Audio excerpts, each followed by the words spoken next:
You're very welcome to this final session of Immersed in an Eye, where we're discussing the future of screens. Give a little bit of backstory to why we're all here, why we chose the title. Northern Ireland has a burgeoning creative industry at the moment across animation, television, film, and VFX. Helped in no small part by the fact that Northern Ireland is a filming and production hub for Game of Thrones. And if you look around the room, we have creativity applied in technology across a great range of sectors, including healthcare, software, music, entertainment, and historical storytelling, including immersive technology, which leads me on to our panel discussion. So the title Future of Screens nods to the fact that Northern Ireland as a region has recently been awarded a prestigious UK Research and Innovation Award. The Future Screens title is kind of a nod to what's happening globally, but also harks back to that award, where thanks to the great work undertaken by Professor Paul Moore and Frank Lyons, where is he? There he is, from Ulster University, along with collaboration with other Northern Ireland bodies, has secured a prestigious Creative Cluster R&D Award of around 13 million from the UK government. And that's to sort of seek out and enhance the talent that already exists in Northern Ireland by combining strengths in academia, industry, and the creative sector. And immersive technology is one of those strands of the piece. And the connection also to this panel is that Alex McDowell here has been working with Professor Paul Moore in realising what Future Screens and I could become. So we're delighted that he is on our panel too, thanks to this relationship. So, first of all these wonderful people, if I could ask you to introduce yourselves and just a little bit of background of what you've been doing, past, present, and future. Left to right, ladies first, off you go. Hi, it's great. Can everybody, is this working? Turn on. Oh, you need to turn it on. Hello. Yeah. Is that working? Yes, okay. So I am an artist. I run a health tech company called Neon, which is using AR and VR to create apps for health and well-being. And I am visiting professor in immersive futures with Ulster University in Northern Ireland. And I also serve as a non-executive director and some other things. And I think that it's no coincidence that I am performing so many different roles, because I think the immersive industries is one where being a hybrid is kind of the new norm.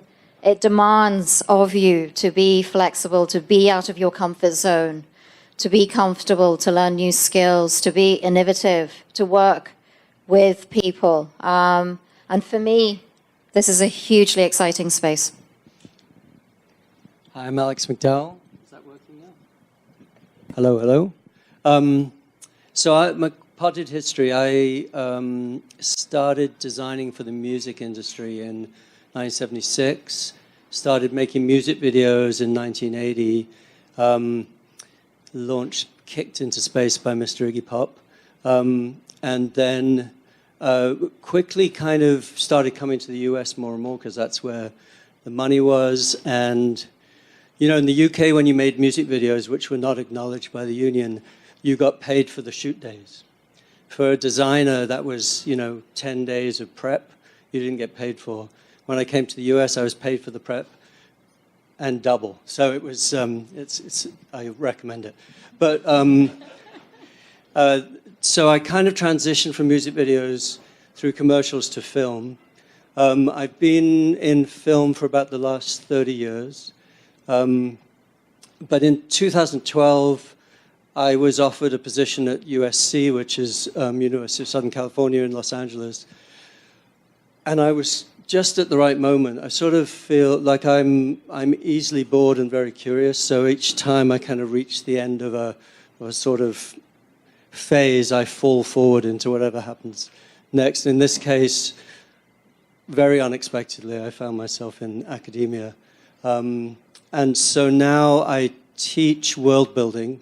I have a class in that. I'm director of the World Building Institute, and probably I'm most interested now is a research space called the World Building Media Lab, all in the USC space.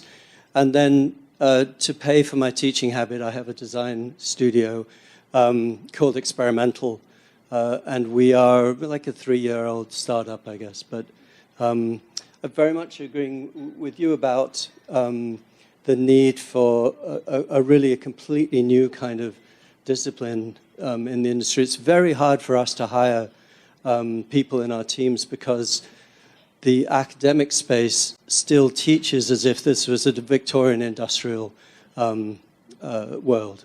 So we're essentially teaching people to work in a factory context. Everybody works differently. The film industry is exactly like that. I have never met or worked with a sound designer in 30 years of filmmaking because one is in post and one's in prep. But we're both creating environmental design. So I think it's the crucial piece of what we're talking about. And the only people we can hire essentially are those who are cross-discipline and have already realized that that single-minded kind of siloed world doesn't work. So anyway, generally that's a kind of push that we're making. We're doing very kind of wildly different projects as a result. My name is Cathy Hackl. I am a speaker and author. I do contract work for Magic Leap. I'm actually the #4 top technology voice on LinkedIn. At least that's what they told me last year, so I'll take it. I've worked with HTC Vive as a VR evangelist. I've worked in cinematic VR. It's been kind of a hodgepodge of different jobs, different opportunities. So I completely agree with you guys that, you know, we're kind of, if you're in the immersive industry, you got to be a little crazy, right? So I'm just happy to be here and kind of be talking about what I'm doing. Great. Aurelien Simon, I'm executive producer at the Mill in Los Angeles. So 99% of the work that we do is working with the studios and trying to bring some innovation. We essentially sit kind of in between technology companies and entertainment groups, and we're trying to work on that connection, that merge, because these are two completely different types of industries that don't really understand each other. So one of my work is essentially being a translator for both parties. Yeah, I'm Warren Bell. I work at the BBC on the Rewind project, which is hopefully bringing the BBC archive to new audiences via these immersive technologies. And I totally recognize what everyone else is saying. I am essentially a hybrid that is meant to talk tech to the tech team and talk creative to the creative team. So, I mean, it's really interesting for me how these new immersive technologies give us the potential to retell some of the stories that are slowly getting lost from the BBC archive. So, yeah, that's what we've done with the Berlin Blitz thing upstairs, and that's what we're hoping to do a lot more in the future. Great. Thank you very much, guys. That's me. You've seen me. Don't need to see me again. That's kind of the reason we put the panel up there. That's the kind of question we want to ask, the idea of, we're all very in-depth about building all this stuff, but what about the audience? You know, what are they going to look like in 10, 15 years' time? How are they going to consume all this? Do they want it? I just had to get Ready Player One in there because it's a great film. Just in case you forget who all these good people are, there you go. That's a nice pictorial representation. Warren took a selfie to include here, which I think it still looks rather brave. Nice new glasses. That's it. But to get us in, I mean, we're going to look at the future screens mainly from the perspective of immersive technology, but also the wider discussion around all screens, both from a content and a hardware point of view. But just to get us in the mood, a little video, which will hopefully play now. So we're surrounded by screens. They're how we entertain ourselves. But how we'll watch them, the form factor is changing too. The size, the shape, and even the idea of needing a screen at all is evolving. I think one of the big changes we're just going to see over the next decade is that we're going to start to have intelligent conversations with inanimate objects. Is it going to be on a gaming console? Is it going to be in everything? It's going to be in everything. Keeker, a French startup, thinks your future entertainment system will look like this. It's a projector, sound system, and security system rolled into one. So Keeker is kind of like an obedient dog. That's right. With some bells and whistles. Bells and whistles, and just really useful. The sense that it can be there to give you your music, your TV experience, and it can be away if you don't want to see it. Keeker's designed to do a lot, but it isn't perfect yet. Hey, Keeker, come to the living room. Hey, Keeker, show me the weather. Keeker, stop moving, please. This is like a petulant version of the Amazon Echo. You have to say it over and over and over, but instead of Alexa, I'm saying Keeker. But you think there may be a day when Keeker replaces the TV? I think the TV has to be replaced by something because it's just too old. Like the voice assistants, it's all about learning and trying to be better, to serve you better, as opposed to just be a blank plastic, display. Turning TVs into something more than just a black box is a challenge lots of companies are tackling. Some are making screens more flexible, or getting rid of them entirely. Others are designing screens to blend in. This isn't a painting behind me. It's actually a TV. It's called The Frame and it's made by Samsung. Now when the TV is off, Samsung provides hundreds of pieces of art that can be displayed, but you can also add your own. And you can even change the color of the frame itself. But what if your screen could actually talk to you? Some of the biggest advances we're going to see in home entertainment are going to be virtual reality headsets coming into the home. We're going to make a big difference, augmented reality systems, and then also artificially intelligent characters that start to become part of games and other experiences. So you would be talking then to like a character in one of your games about something that you're watching? Instead of kind of saying, hey, television, pull up video number 3, you can just say, hey, Sydney, what do you think we should watch next? And then the character will have some suggestions and the two of you will have a conversation. When these technologies get good enough, do you foresee a day when screens just completely disappear? It's sort of like, did television kill radio? I think just like AR is going to replace some screen applications, screens are going to survive and hang in there. So what will we be watching in the future? We're not exactly sure. I guess we'll just have to stay tuned.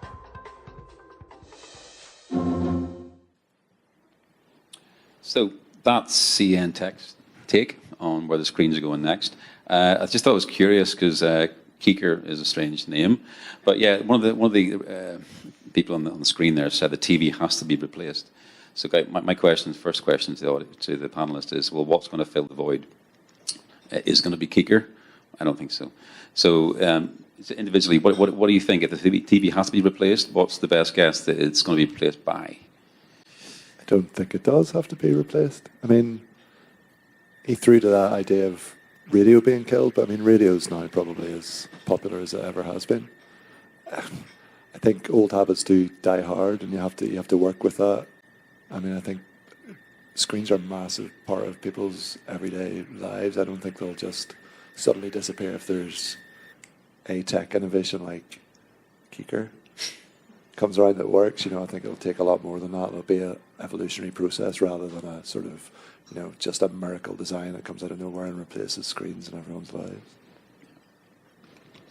So, it's an interesting question, but the honest answer is I don't know.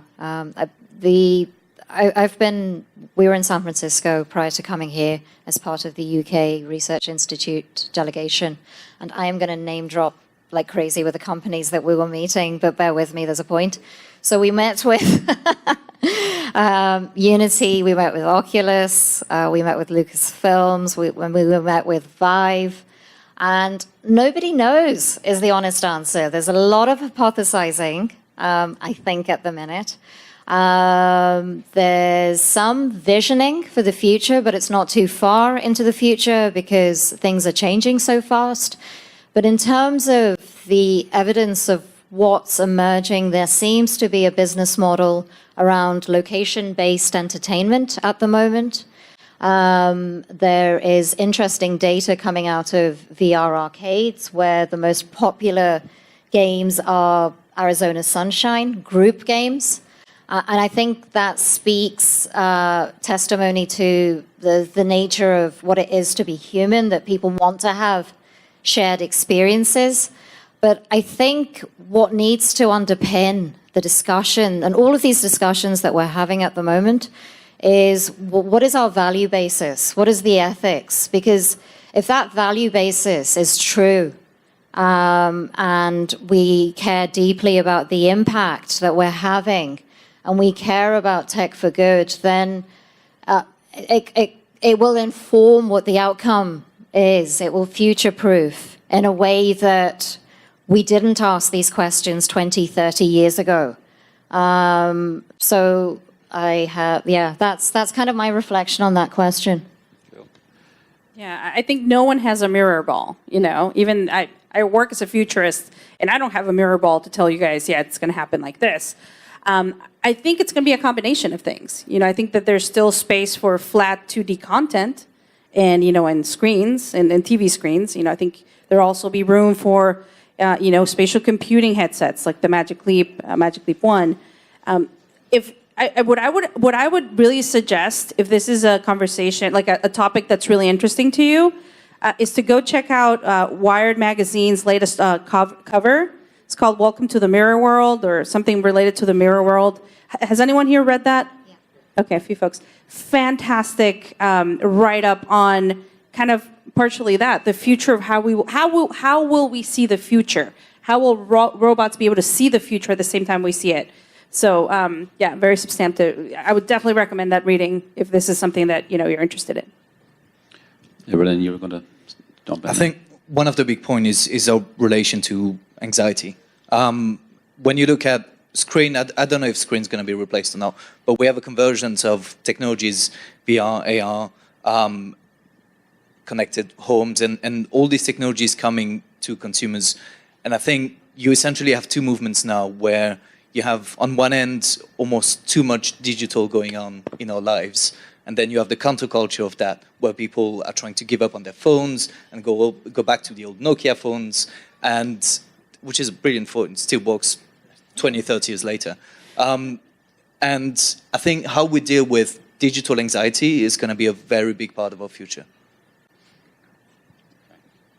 I think I've a couple of takes on it. The first is I'm a designer, and I think the primary purpose of design is to solve problems. And I think that we have to see what the problem is. You know, I mean, one of the problems is that TVs are really ugly, and who wants one of those in your house, really?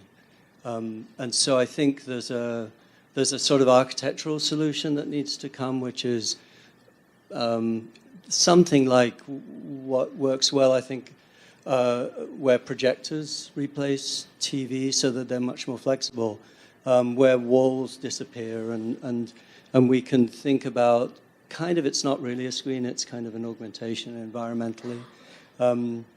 So I think that is, I think we have to solve that. And the other thing is, as you were saying, is I think noise is a huge problem. We have much too much noise in our lives, and any technology we're developing now has to help us get rid of the noise. And I think we're in this kind of crazy time now where everyone's trying everything because we really have no idea what it all is going to become.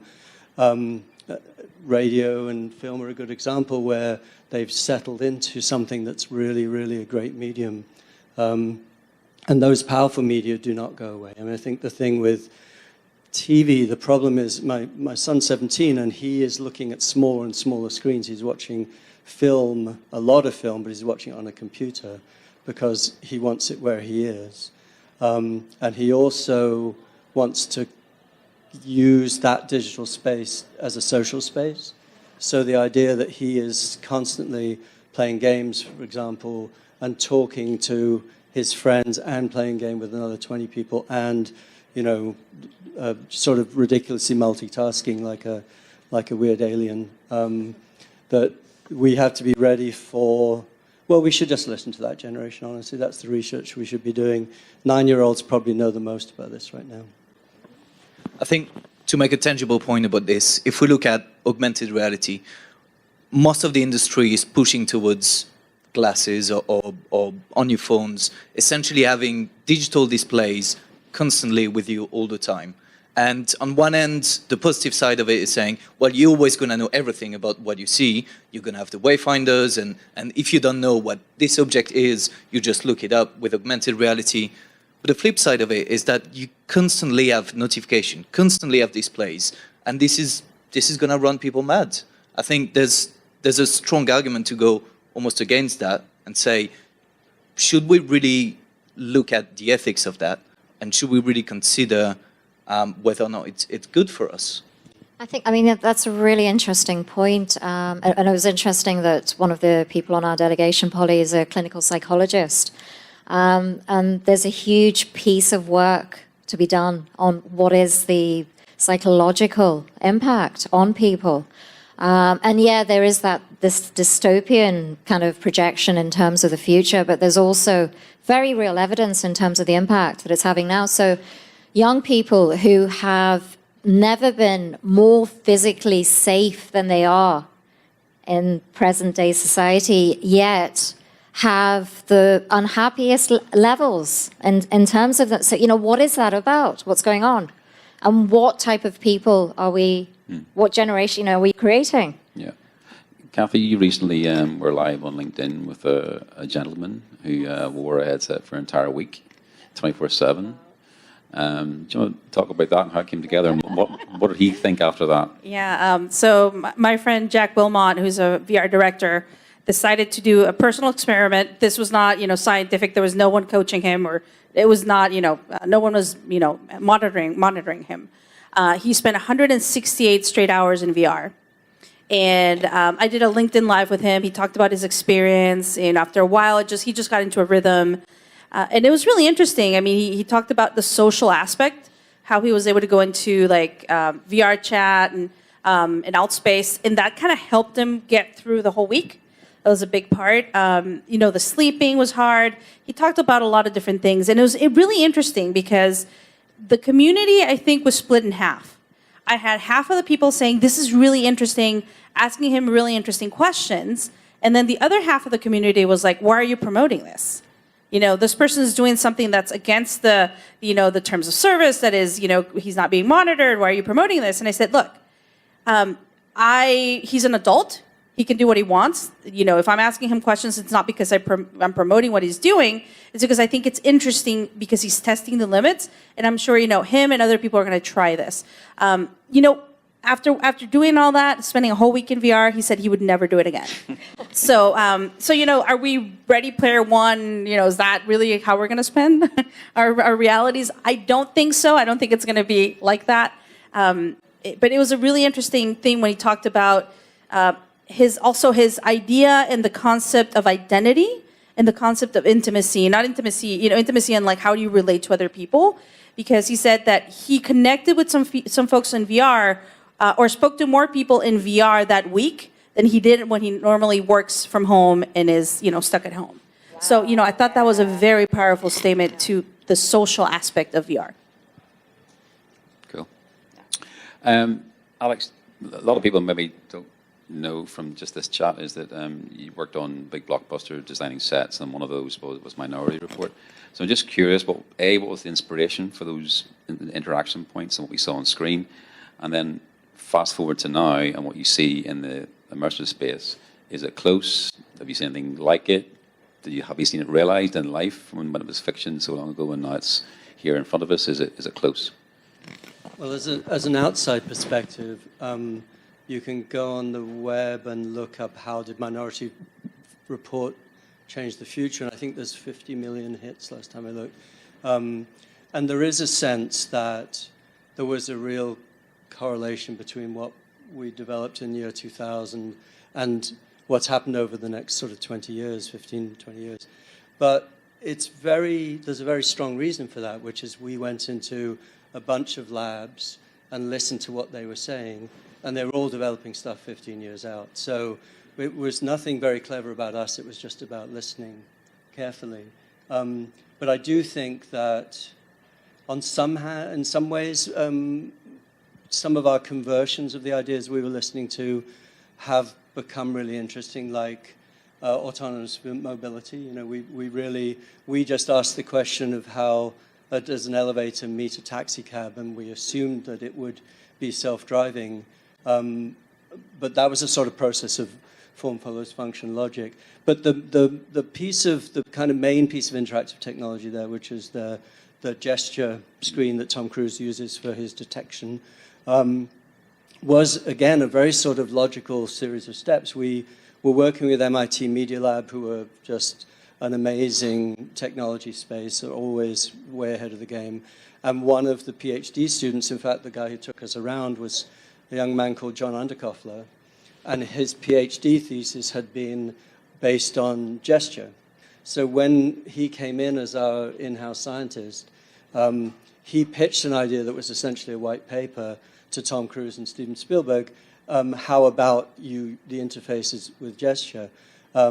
It was visually very powerful. It also allowed us to do something, talking about screens, that most movies are absolutely dated by the screens they use. 2001, you can see, is a very old-fashioned piece of technology. But we were able to say, well, if it's gesture, you can have this transparent surface, and it doesn't have to relate to any technology at all, and it was all CG protected. So that, I think that moved us forward. The other piece of the story is that, and I think this is another thing to realize in terms of the power that we all have, is that by imagining that piece of technology and putting it on a screen at very high resolution, what happened was a big Fortune 500 company came to John and asked him if he could build the system for real. Within 5 years, he had a 100-person company startup developing this system. Now I think they have offices all over the world. They have 300, 400, 500 people. The technologies in Fortune 500 companies all over the world. And that's a piece of that kind of future thinking that we can do, where if our imaginations are based in good research and good ideas, I think it's part of what we really can do now, is change the future that way. That's a question on my end, actually. But if we look at Minority Report, it's probably the movie that really defined the future in the best possible way. If you look at what's in the movie 20 years ago and what we have now, we're edging closer and closer to it. Now, and sorry, I'm asking questions now, but how much of it do you think it was prediction, and how much of it do you think it actually influenced the future and influenced a whole generation of engineers looking at this and thinking, actually, that might be a good idea, and that's maybe what we should develop? We've seen some very direct things out in the world that seem to have copied it directly. I saw something in Wired, I think, a year ago, where there was a car that came up the side of the building or out of the building and inserted itself into the living room and was a piece of furniture that seemed like that was coming directly out of something we'd thought of. But by the way, forgot to say is that we were not only predicting well. For example, there's no cell phones in Minority Report, so we missed that one pretty badly.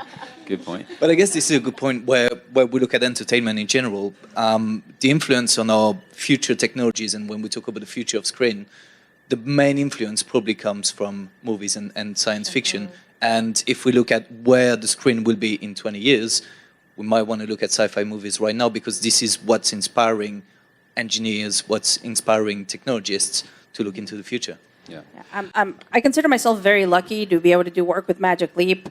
For example, Neil Stephenson, who wrote Snow Crash, is our chief futurist. John Gaeta, you know him, of course, from The Matrix. He's the one that developed the bullet scene, which was like super cutting edge at the time.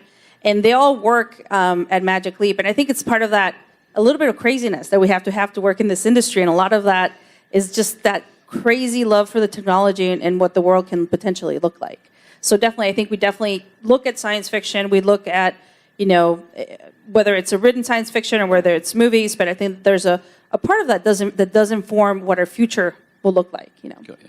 Well, getting back to practicalities around mass adoption and that kind of thing, and we have a member of the BBC here. I know from having worked there how the holy grail is, that kind of not one-to-one, but one-to-many, obviously. But how do we get that second screen interaction? How do we get this kind of technology into the BBC? And I know you're doing a little bit of work around that, but have you any insights into what they're hoping to do next, or how can the BBC be involved in this journey? I don't have too much insight what they're doing next, apart from what I'm doing next. But I mean, we're definitely in the very early stages of an organisation like the BBC getting involved with VR and AR, and I think really it's an interesting point in the BBC's arc of, is it just a production house for immersive technologies like this because we don't have in-house capabilities? We found ourselves when we produced the VR with the Berlin Blitz, you have to have an almost infinite amount of trust in your independent production company that makes it, and they have to then take on board our production values. I think digital indies have come a massively long way in the last 5 or 10 years.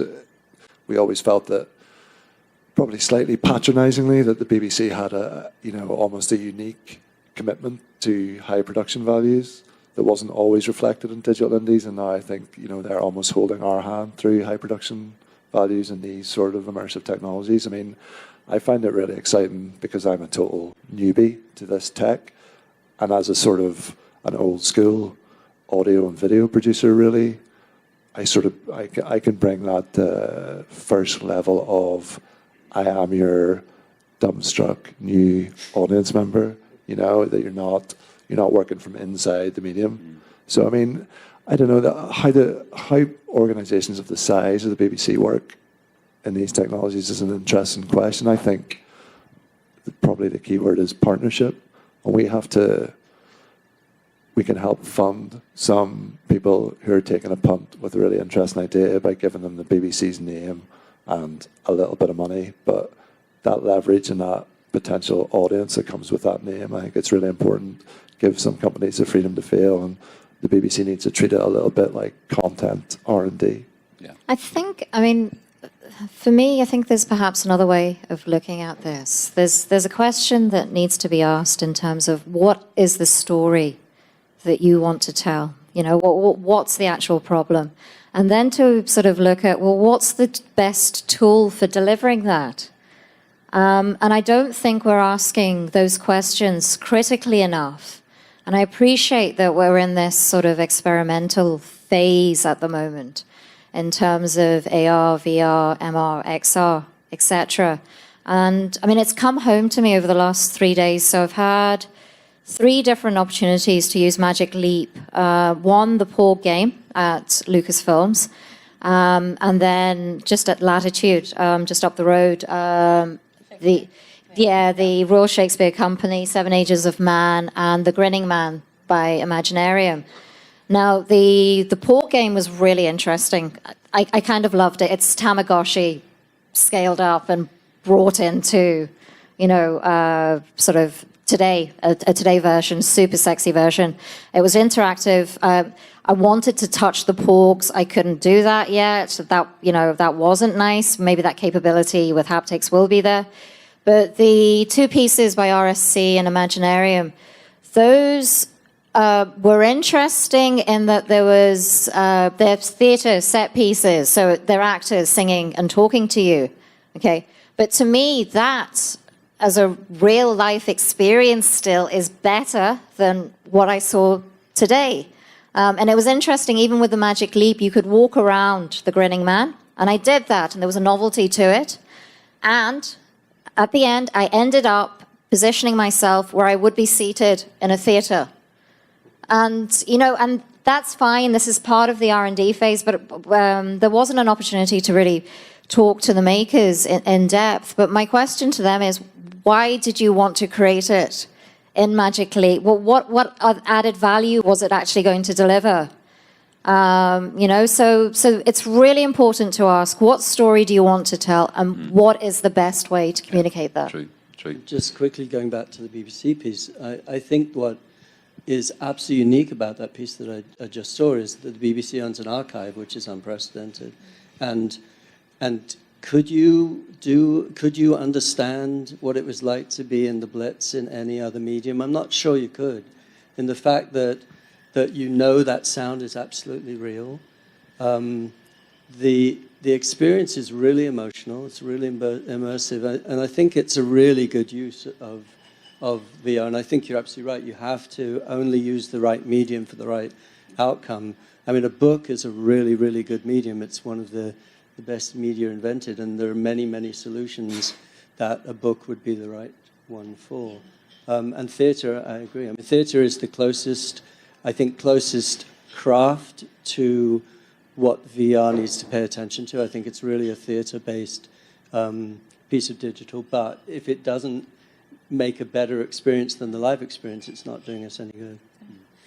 To add to that, I think, immersive theater, and you have a lot of that going on right now at South by Southwest, the concept of immersive theater. So not sure if you guys have ever seen what's called Sleep No More. So many of us that are in the VR industry have been inspired by Sleep No More, which basically it's a play. You go into it, but you're one of the characters. You kind of become one of the characters. And there's they did that last year with HBO did that. They're doing it this year. There's a thing with Netflix that's immersive theater, and I think that's one of the ways to tell those stories as well. So definitely, I don't think it all has to be digital, right? It doesn't all have to be digital. So I completely agree with you. And I saw something the other day that really kind of impressed me. Peter Jackson created a film from archive footage called "They Shall Not Grow Old." Okay, and he used artificial intelligence. He used all these different processes, and literally, you're watching a movie, and it feels like the film is alive. It's in a flat screen. But it's this, and I don't know how to explain the whole process of what they went through, but if you get a chance to watch it, they took all this footage from World War I and created this masterpiece where they actually are animating this footage. It's just mind-blowing. And it was one of the first times where I sat there in front of a flat screen and I said, it feels like this film is alive. And I juxtaposed that with Alita Battle Angel. I'm not promoting all these movies, but Alita Battle Angel, which is performance capture, which is what Imagineering Studios does, and it's more than motion capture; it's performance capture. So I see you can still use that archival footage and create this amazing living piece of film using that old content, and it doesn't always have to be in a headset. And I think that's one of the things for me. It doesn't always have to be in a headset. I mean, go back to the hardware for a while and looking at the advances. On one hand, you got all these people talking about we've got near human eye vision, and we've got 8K resolution, all this sort of stuff, but then it costs X amount of money, and people can't afford it. Versus the content, where some people are saying, don't know, there's not enough content, right? Do you think we need that nice mix of the kind of almost perfect storm of the best value headset at the best resolution with the best content? Or how do we get to the point we're not fed up saying immersive technology is dead? Oh, no, it's not. Up and down. How can we get to a point where we suddenly go, ding, are we all waiting for Apple to come on board and give us the perfect AR glasses? So, there's different camps, I know, but I wonder what the panel thinks about that. It has to be good quality versus it has to be good content. I mean, for me, there's a couple of things that with VR. I think that the reason that VR will not succeed or survive in the entertainment industry is the two things, I think. One is who wants to put a box on their head. It's really, it's not a good medium. Through-flow is also terrible. I was telling these guys that I have a friend who's been working in VR for a long time that has a T-shirt saying, "I will not queue for VR," which means she doesn't see much VR. The other thing is, to your point, is that I think the VR industry made a huge mistake 10 years ago, 12, 15 years ago, not to think about content before they thought about engineering. And as soon as we knew, I worked on a film called Lawnmower Man. So in 2000, I put a NASA headset, which was like, I can't remember, it was like a big metal thing that you put on your head, and haptics, and watched a palm tree on a beach, being able to travel up a palm tree on a beach. It was a 2D cutout. There was absolutely no dimension to it, but it was completely compelling because it was parallax and I could reach out and I felt the tree. And actually, it's kind of gone downhill from there in a way. But the engineering took over, the shiny object driver for VR completely superseded the idea that it was actually for something. And so that 10 years could have been used to change the technology by content. Because what we do as content producers, we demand it to do things that they didn't think of, that engineers didn't think of. You know, nobody moved a camera until a director said, why can't the bloody camera move? Or why can't I hear my actors? Why can't I hear them speak? The content drives that engineering. At the very least, it has to be exactly in parallel. And if you let them get out of balance, as we have, those systems are just going to fail. Yeah. Okay. Aurelien, as a production creative, hearing some sort of the chat around, you know, we haven't got it right yet. But also, while I've got you, before you roll your sleeves up there to come back, you know, you've gone kind of from Europe, UK, and now you're across in the States working. Have you seen any kind of differences in the global market and the appetite for this kind of content and how it differs maybe around the world, or is it kind of just the same beast? I think it's not about appetite. It's about the fact that the US market is ROI driven. The European market is a lot more forgiving and trying to support art for the sake of it. Controversial. You know, you're talking to Frenchmen, so we have, you know, so in France we have a public organization called the CNC that supports all those programs and really let the creatives do whatever work they want. The market here is completely different. It's a business, and if you can't prove ROI, it's going to be very difficult. So I think it goes back to movies, to anything else. If you can't prove that you're going to make money out of it, or that there's going to be an impact out of it, you won't even get to the creative stage. Whereas in Europe, it's sort of coming out of creative and then trying to retrofit into finding a business solution for it. And then when we get to VR, I think your point is spot on.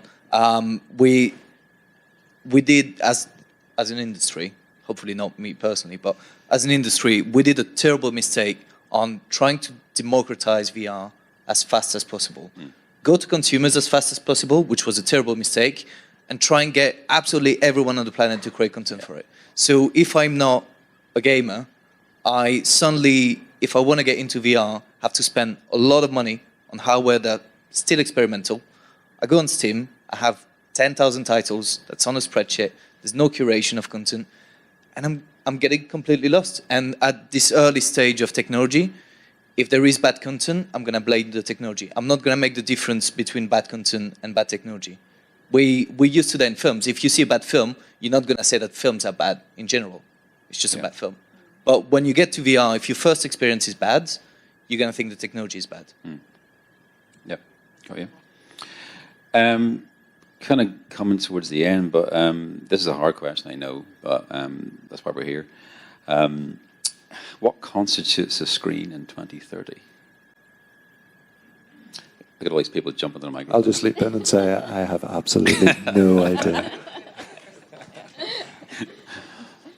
Go on, Cathy. You must know because you're a futurist. I must know, yeah. Let me look at my crystal ball. Let me tell you. I don't know. I think it'll be a myriad. I don't think it'll be one type of screen, or I don't think that all screens are going to be gone by 2030.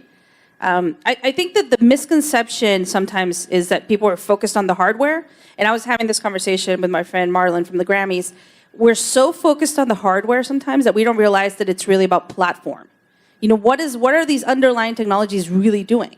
You know, to the future of how we're going to engage with content, the future of connection. He and I were having a conversation about audio, immersive audio. No one thinks about audio. We're all so focused on the visual, right? But there's a big element of immersive audio that will come with this as well. So, you know, what will they look like? I'm not sure. I think they'll be better than today, of course.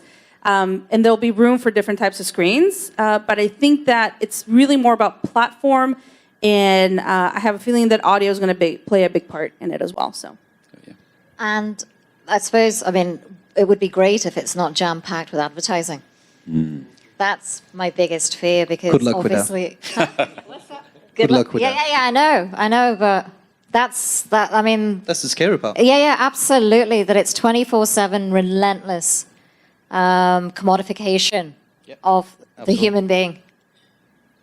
So that's where, I mean, and I started off with this, but the ethics, the moral, all of these discussions, the value basis on which companies are formed and tech companies, creative companies, content making companies are moving forward is so critical.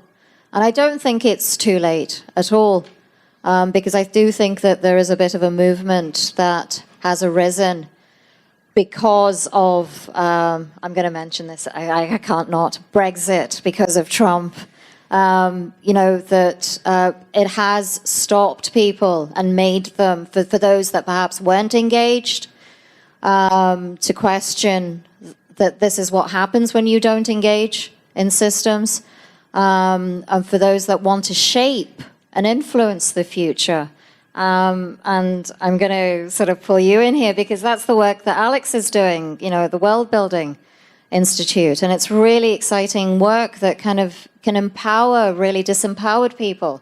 And I think there's an element of that in society at the moment where I know I certainly feel it. You know, I have a 17-year-old and I have a 14-year-old. And I worry deeply about the type of society that they will become adults in and they will have children in.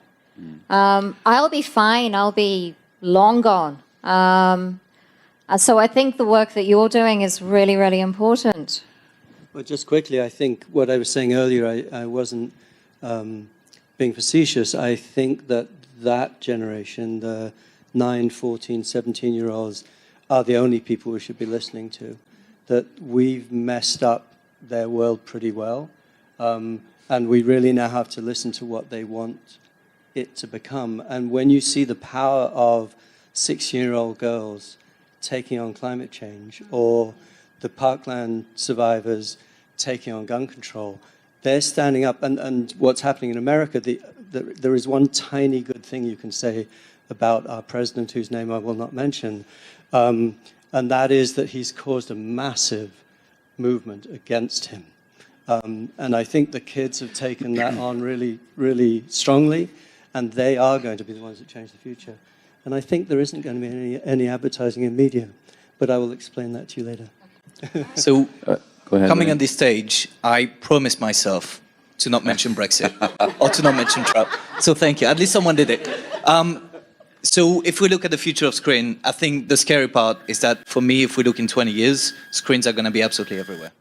And I think this is the scary aspect. It's the fact that we kind of, at some point in history, we kind of confused knowledge and wisdom. And suddenly it's like giving a lot of knowledge to everyone all the time without the understanding and the analysis. And it almost linked to AI as well. We're trying to feed a ton of data to AI without trying to understand really how to analyze that. So for future generations, when you have tons of screens bashing information at you all the time without giving you the tools to analyze and understand your world, I think that's the scary part.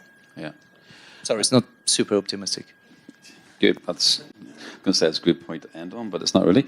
A good positive. But you talked, Cathy, about future of connections, and that's the stuff that excites me. Is the overlap of how we can all work in very different sectors, but do some really fantastic stuff.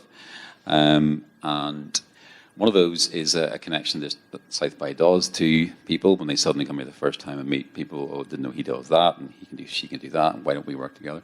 So I just want to finish on one bit and make some of the audience feel a bit embarrassed, but he's used to it. Alex, do you want to talk a little bit about the stuff you're doing, sort of medically wise, and then I'll bring somebody else in. You can talk about that. Yeah, I'll try and do that quickly. So, as in my World Building Media Lab.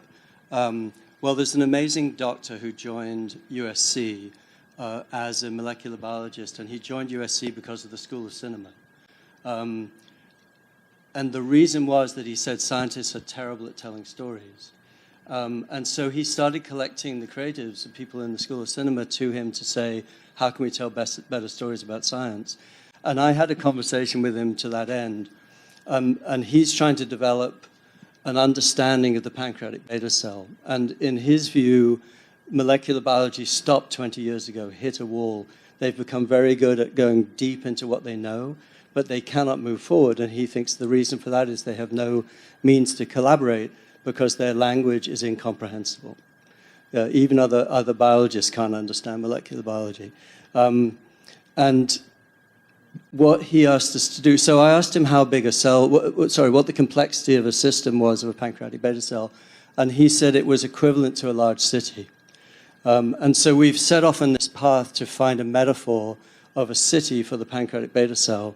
And in the course of that, which is a complicated thing to explain, we came across origami. So we're now building proteins out of origami, which is completely comprehensible to molecular biologists and to architects. And so that common ground is allowing us to create a new language, which in immersive space actually, it's not only for VR and it certainly is for AR, but in VR you can do something that no molecular biologist has been able to do, which is compare relative scale, relative geolocation, and relative behavior between the, right now we're building 50 proteins, but there's something like, you would know, 1 million or something like that in a single cell. So there's a big task ahead, but we believe, I think with the scientists, that we're building a completely new language. What I know is that we have changed our view of storytelling as a result of this work that's ostensibly about science, because going back to Sleep No More, you have a set narrative that is biologically not going to change. It can be disrupted, but there is a specific cause and effect for every protein. And if we consider storytelling that way, it's not a writer and director saying, I'm going to tell a story and every piece of all of the audience are going to follow me because I'm cool. You say the audience is the most important thing, and that's what I learned from VR. You place the audience, or you allow the audience the opportunity to develop narrative according to where their choices are made and their focus of attention is. And it really turns storytelling upside down, and I'm really excited about it. Fantastic. And on that note, there's Dr. Tim Brown, who's in the audience, who's over here to do an official panel on Tuesday, he'll be a part of. I'm going to give him a second, okay. Well, I'm thinking about the cameraman, so do you want to come up here so that he doesn't have to move? All right, whatever. Yes, fine. Thanks, Deepa. Okay, hijacked. Thank you. Yeah, so this is very kind of... a nice little doze in the corner. Yeah, it was like some sort of weird... yeah, so Dr. Tim Brown is transplant surgeon, and he is over doing an official panel on Tuesday, 12:30 at the Marriott. Please come along. Working with the guys in the corner, raise your hands, Axial 3D, another Iran company, 3D printing in the medical world. And this, the great thing about South by Southwest is that these people are now talking and connecting and understanding how they can both help each other. So, sorry putting the deep end, but you're quite taken aback by A being here, see the people you've met, B the people you've met, and C now meeting someone like Alex. So thanks very much for giving me the opportunity to say something. I'm just totally inspired by being here. It's been an incredible few days. It's the first time I've been in Austin. And I've met some incredible people. And, excuse me, one of the things that I'm really blown away with is that you get people, thank you, you get people from so many different industries, and we all have our problems. We have problems every day when we go into work, and we're up against a wall sometimes, and we're working so hard against these problems that we don't get perspective, and this is something we were talking about earlier. And when you come and speak to people in different industries and you share different ideas, then you suddenly come along with solutions to these problems. And the work that you're doing, Alex, is inspiring, and it's very similar to the problem that we're facing in healthcare at the minute. And there's such a huge parallel to what you've just described, in that you're now trying to tell a story that involves the audience. And it's not a director being paternalistic to his audience. And that's been the genre for the last 100 years. And it just struck me that there's a huge similarity between your story and what we're facing in modern healthcare, in that we're now trying to deliver personalised healthcare to patients. And it's very, very similar that you're delivering a personalised cinema experience. We're trying to deliver personalised healthcare. We've got the same problems. We're different industries, but by collaborating and discussing and talking to each other, then we can certainly work around these problems, I think, in a more collaborative way. And I think something like this event is really important for bringing people from all sorts of different walks of life together to illustrate the problems that we've got and just to get people together and talking. You can see from your background and experience how the work that he's doing is, you can identify with that, so you can see the value of that. That's inspiring, yeah. Well, and I would say absolutely the same is happening in the reverse, is that I've been more inspired by having that problem set in front of us as storytellers than any kind of, sci-fi movie, because the real world is actually a lot more interesting and the problems are a lot more important, the change we're trying to create. And actually, we live in an immersive world. We're actually sitting in it. It's taken us 100 years to realize that screen is actually a lot less powerful than what we can do to change the world in itself. Brilliant. I know we're getting out of time, so I'll leave some time for some questions. But for now, would you please put your hand together for the panelists?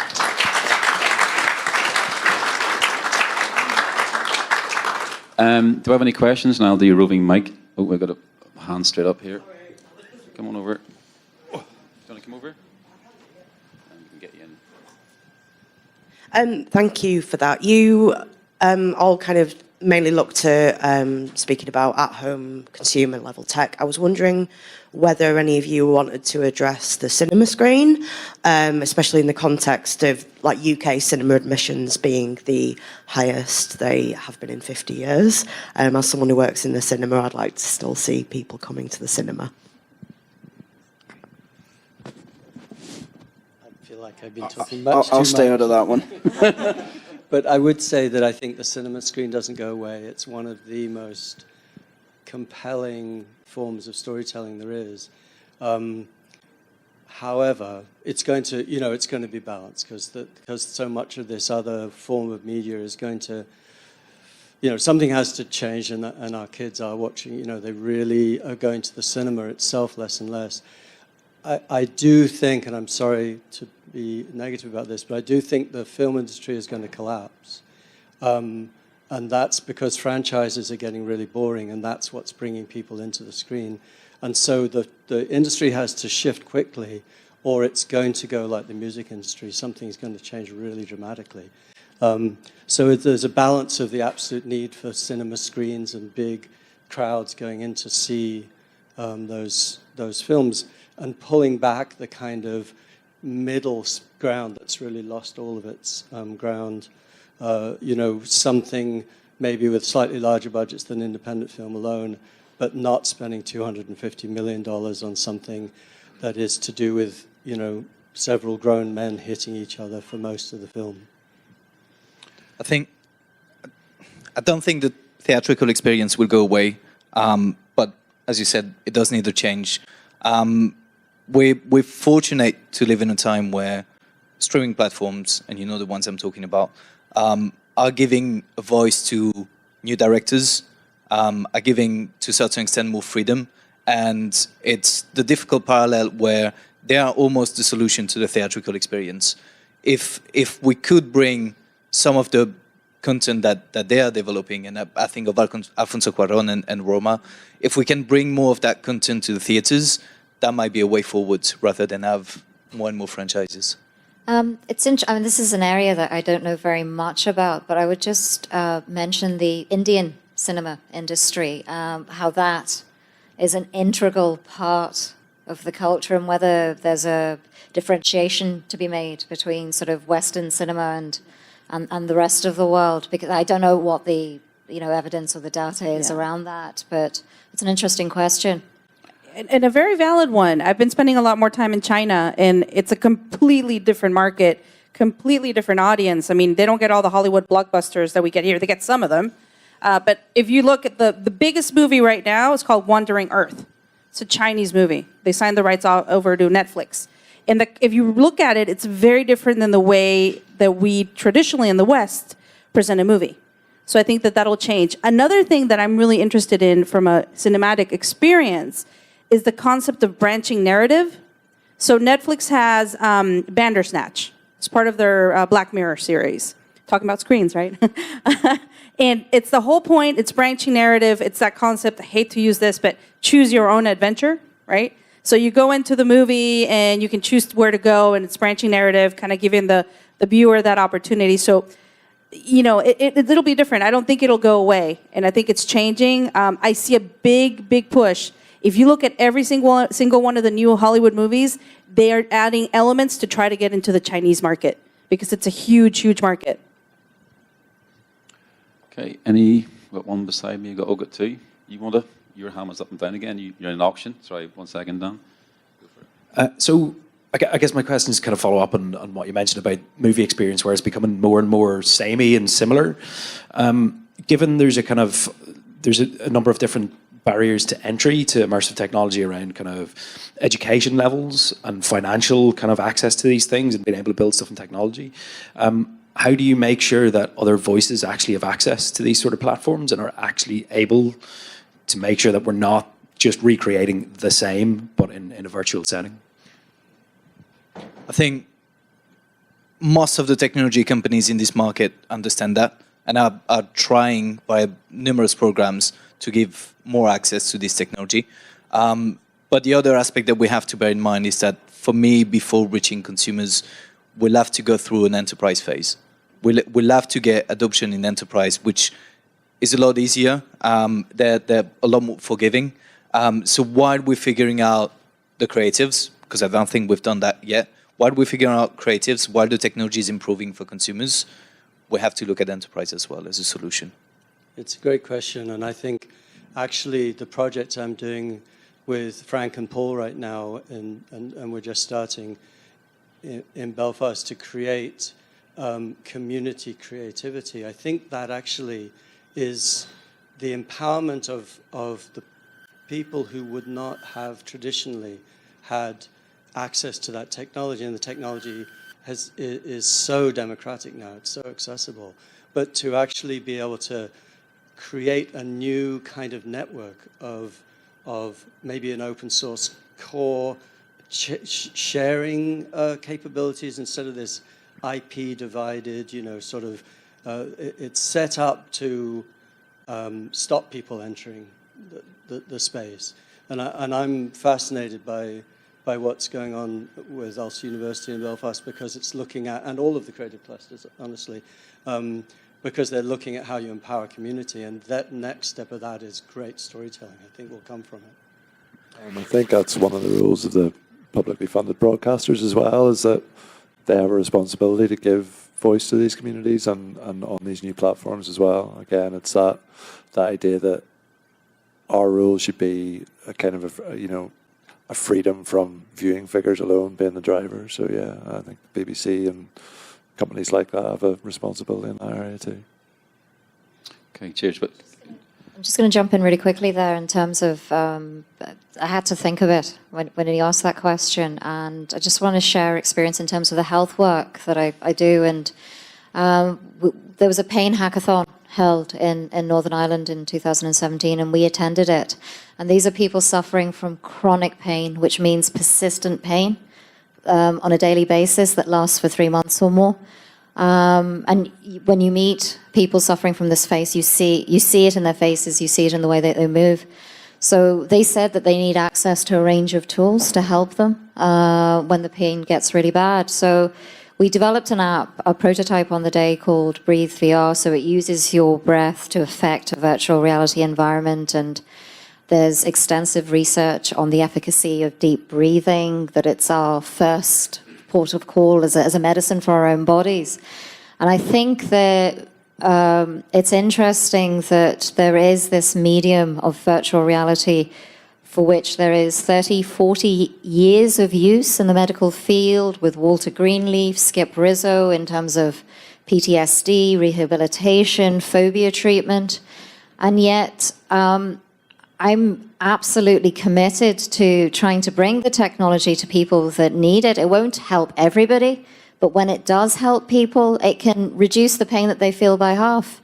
But then the challenge is, particularly in the UK, the business model. The NHS, our National Health Service, is an absolute nightmare to deal with. Now, I can reach out to people, and I've done that, and I've lent them headsets. They've used the app, and we agreed that they would keep video diaries, and that's been really useful.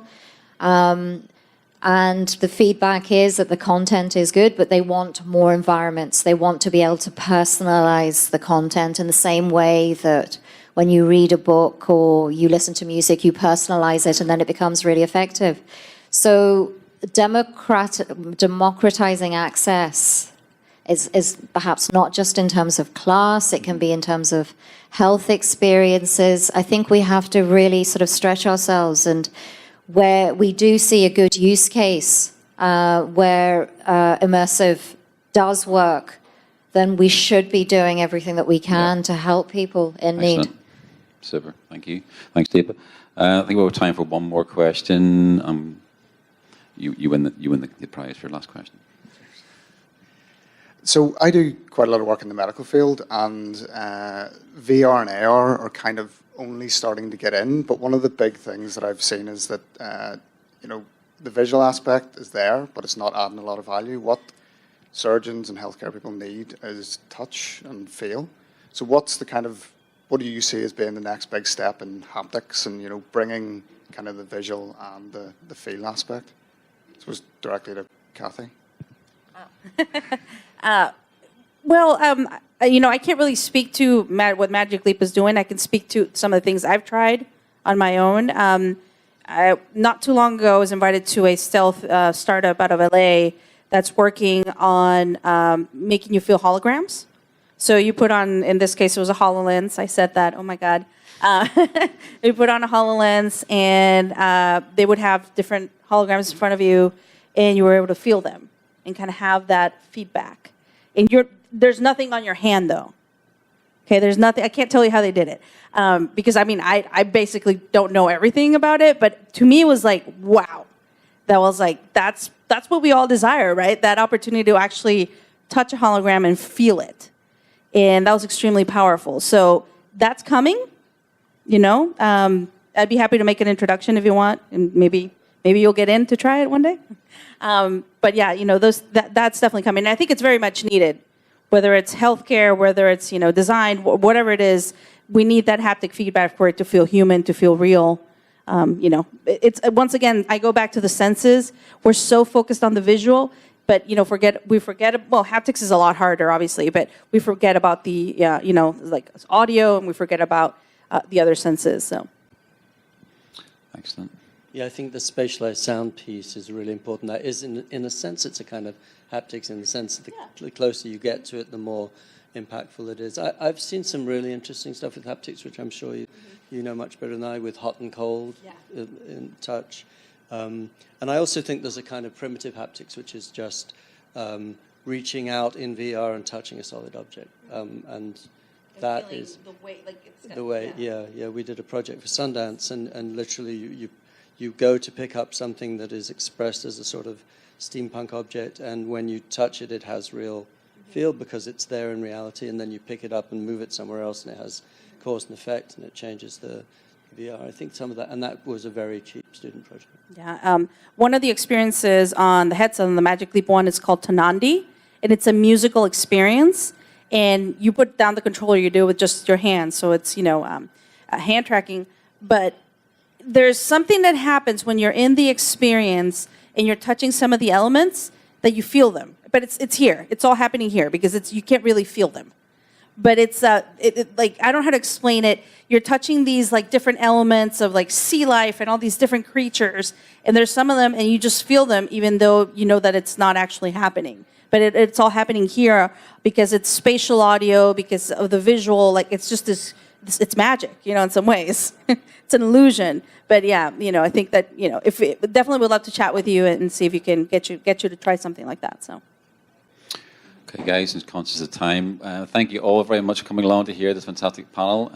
Please do stay and drink, be merry. Talk to the Northern Ireland companies. We've got the VR demos upstairs. And thank you once again.